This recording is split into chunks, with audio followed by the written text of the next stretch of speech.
Vous pensez que quand quelqu'un est milliardaire, il n'a pas de prix à payer? Parce que vous êtes au quartier. Vous dites que eux, ils sont riches. Ils ont beaucoup d'argent. C'est facile pour eux. Tu peux sourire avec 500 personnes. En moins de 2 heures, tu peux le faire. Si tu peux le faire, commence à le faire, on voit. Tu penses que pour le faire, c'est une question d'être riche, d'avoir beaucoup d'argent, d'avoir grandi dans une bonne famille, dans un bon quartier. Ça n'a rien à voir. Tu penses que c'est facile de faire confiance aux gens. Quand tu as une entreprise où tu recrutes plus de 100 personnes, comment tu fais pour faire confiance aux gens? Parce qu'à tout moment, tu as peur que ces gens-là puissent faire en sorte que ton entreprise disparaisse. Tu as peur que ces gens soient des ennemis qui sont entrés dans ton entreprise pour te faire disparaître. Comment tu fais pour faire confiance aux gens? Ça n'a plus trait à l'argent seulement ou à ton niveau social, non. Comment tu fais? C'est un autre prix que tu dois payer. Celui peut-être qui n'a pas d'argent, son prix à payer, c'est que chaque jour, il doit se battre pour trouver de quoi manger. Son prix à payer, c'est que chaque jour, il doit trouver une petite activité qui lui permet de gagner 500 francs. Mais celui qui gagne des milliards, là, son prix à payer, c'est qu'il ne doit pas quitter des milliards à rien. Son prix à payer, c'est qu'il a des traites bancaires en milliards à payer.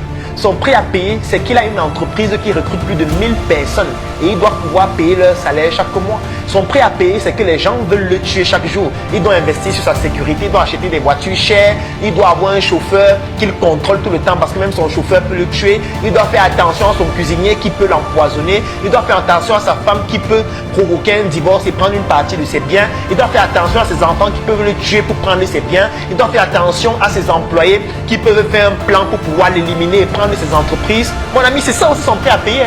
C'est pas parce qu'il a les milliards qu'il n'a plus de prix à payer. Et tu vois que le prix qu'il a payé là, ce n'est pas seulement de gagner 500 et manger le tapioca chaque jour, non. Le prix qu'il a payé met en danger la vie de centaines de personnes, de milliers de personnes. Je vais prendre un exemple. Aujourd'hui, nous sommes connectés sur Facebook. Imaginons un seul instant que Mark Zuckerberg a un gourmand et il décide de fermer Facebook.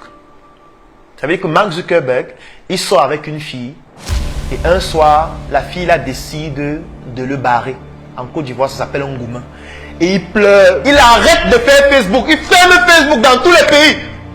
Vous savez ce qui va se passer? En fait, c'est nous qui allons lui dire que mon ami, ton histoire de gourmand là, ça ne nous concerne pas. Tu vas trouver une autre femme. Remets Facebook là. Nous, on n'est pas dans ton histoire de gourmand. Tu es fou. Nous, on a nos business sur Facebook. On a nos pages sur Facebook. On développe nos activités sur Facebook. On trouve nos clients sur Facebook. On réussit à développer ce qu'on fait sur Facebook. Parce que tu as eu un problème avec ta copine, tu dis que tu fermes Facebook. Non, non, non. Facebook ne t'appartient plus, c'est pour nous tous. Oui, tu ne peux pas fermer Facebook. On va rester ici. Si tu fermes ça, nous-mêmes, on va te fouetter jusqu'à tu vas ouvrir ça à nouveau. Tu dis que tu as fermé ça, que tu as pensé à nous. Vous voyez que Facebook ne lui appartient plus à lui seul. Et ça, c'est le prix qu'il doit payer. Il doit tout faire pour que Facebook fonctionne. Il doit se battre pour que Facebook fonctionne. Il doit tout faire pour que nous qui sommes sur Facebook là, on continue d'utiliser Facebook normalement. On s'en fout de la femme avec qui ils sont. On s'en fout. Même si sa femme le bat, il ne doit pas pleurer. Il doit pleurer dans la chambre. Non, on ne doit pas voir comme il pleure. Il doit sortir de sa chambre en souriant et se battre pour que Facebook fonctionne toujours normalement. On s'en fout de la relation qu'il a avec sa femme. On veut juste que Facebook fonctionne bien. On développe nos activités, on fait nos directs, on cause entre nous. On s'en fout de sa vie. Parce que ce qu'il a créé là, ça ne lui appartient plus. Vous voyez ça? Ça, c'est le prix à payer. Quand tu as déjà développé une activité d'une échelle importante. Toi, tu vas rester au quartier, dire, allez, on va déjà riche. Oh, tel est déjà riche. Tel est déjà riche. Il vient baraler comme ça alors qu'il est déjà riche. Le prix qu'il paye, toi, tu peux payer ça. Tu peux payer le prix qu'il paye. Laissons même le prix en termes de valeur financière. Lui, à son niveau, il doit continuellement améliorer sa plateforme. Donc, il doit faire de la recherche tout le temps. Dans leur entreprise, il y a un département recherche et développement où des ingénieurs doivent travailler tout le temps pour que la plateforme s'améliore. C'est pour ça que vous voyez Facebook fait des mises à jour tout le temps. Tu peux lire un livre chaque jour. Toi qui es pauvre, là, qui dit tout le temps que les gens sont riches, ils sont avantagés. Si on te dit, ok, pour arrêter de devenir riche, tu dois lire un livre de 300 pages chaque jour. Tu peux lire. Quand Claudel fait une petite publication de 8 pages en ligne, tu dis Claudel, c'est trop long. Vraiment, fais les textes courts, fais les audios. Vraiment, c'est mieux que tu fasses la vidéo. Le texte si est trop long. Tu vois que lire, c'est difficile, n'est-ce pas? Parce que moi qui ai écrit le texte qui fait 10 pages là, j'ai lu peut-être 15 livres. J'ai fait plusieurs expériences avant de résumer ça en un texte de 10 pages. Je poste ça sur internet. Tout le travail que tu dois faire, c'est seulement de lire. Mais rien que lire ça, ça te dépasse. Tu dis que c'est long. Tu dis que je dois faire l'audio. Tu dis que c'est mieux que je poste la vidéo. Tu dis que c'est mieux que je fasse le voice. Ça veut dire que tu n'arrives pas à lire un texte qui fait 15 pages, non? Mais tu dis que Claudel est riche, c'est pour ça qu'il vient bavarder en ligne. Tu peux lire 50 livres.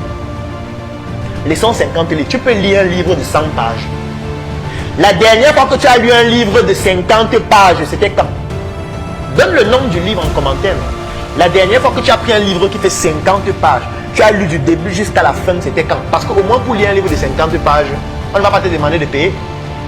Tu peux mettre ta connexion de 100 francs. Tu passes sur Google, tu télécharges un livre de 50 pages. Tu mets dans ton téléphone, tu lis seulement. Tu vois que ce n'est pas facile, n'est-ce pas? Parce que même lire, c'est un prix à payer. Tu vois que ce n'est pas facile de lire un livre, n'est-ce pas? Combien de fois 5 livres? Combien de fois 10 livres? Combien de fois 50 livres? Combien de fois écrit un texte de 10 pages? Toi, tout ce que tu dois faire, c'est seulement lire. Mais en commentaire, tu viens. C'est trop long, hein? Vraiment, Claudel, il faut résumer tes textes. Claudel, tu n'as pas appris la contraction de texte à l'école? Tu vois que c'est dur, n'est-ce pas? C'est difficile, non? Lire est dur. Parce que même pour faire la contraction de texte, il faut savoir ce que c'est pour bien contracter. Mais ce que tu ne sais pas, c'est que le texte de 10 pages que j'ai publié là, c'est le résumé de 50 livres que j'ai lus. Donc, en fait, j'ai déjà fait la contraction de texte. Mais même après avoir fait la contraction de texte, toi le toto, tu n'arrives même pas à lire. Mais c'est toi qui vas te coucher au quartier. Non, non, les Claudel, non, leurs familles sont riches. Non, Claudel, il a grandi dans une famille des riches. Non. Tu ne vois pas que l'école qu'il a fait là, c'est l'école des riches. Tu ne vois pas que, ah, dis donc, il s'habille là, il est riche. Moi, même si j'avais eu cet argent, j'aurais fait ça. Ok. Toi, tu n'as pas cet argent, non. Lis au monde, tu n'arrives pas à lire. Toto. Espèce de toto. Tu dois répéter ça dans ta tête. Je suis un toto. Parce que même lire me dépasse. Tu penses que pour atteindre un certain niveau de réussite, c'est possible d'y arriver sans lire? Tu penses qu'on peut s'enrichir si on ne lit pas, si on ne se documente pas, si on n'apprend pas, si on ne fait pas des expériences, si on n'échoue pas? Parce que dans ce processus, l'échec fait partie des étapes par lesquelles tu vas passer. Tu vas échouer plusieurs fois. Mais j'ai pris l'exemple de Mark Zuckerberg tout à l'heure. Ça veut dire que même si tu échoues dans la relation que tu as avec ta copine, le site internet ne doit pas arrêter de fonctionner. Ça doit fonctionner normalement. Même si tu échoues avec ta copine. Même si tu échoues avec ta copine, le site doit fonctionner normalement. Et qu'on s'en fout de tes émotions. Donc il faut arrêter de venir dire sa vie est facile. Il n'y a aucune vie qui est facile.